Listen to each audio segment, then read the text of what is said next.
যে singing reality অডিশনটা ছিল, যেটা ছিল হচ্ছে মল্লারপুরে, সেখান থেকে কিন্তু বাচ্চাদের যে গ্রুপটা ছিল সেই বাচ্চাদের গ্রুপটার মধ্যে প্রথম স্থান অধিকার করেছে শতরূপা। তাকে আমরা পুরস্কৃত করতে চলেছি এই মুহূর্তে।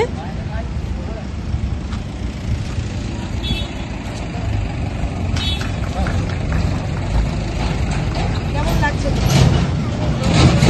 কোথায় বাড়ি তোমার? ধন্যবাদ। যে গানটা করেছিলে সেটা একটু 2 লাইন করবো।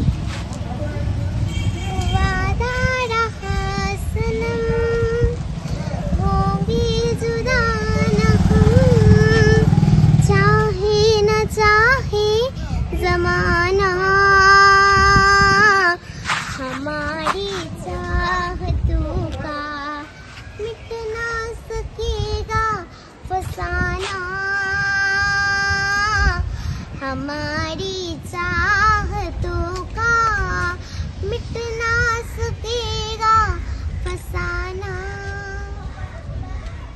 আমরা কিন্তু শুনলাম অসাধারণ সুন্দর গান গায় এবং আজকে কিন্তু সিলেক্ট হয়েছে শতরূপা।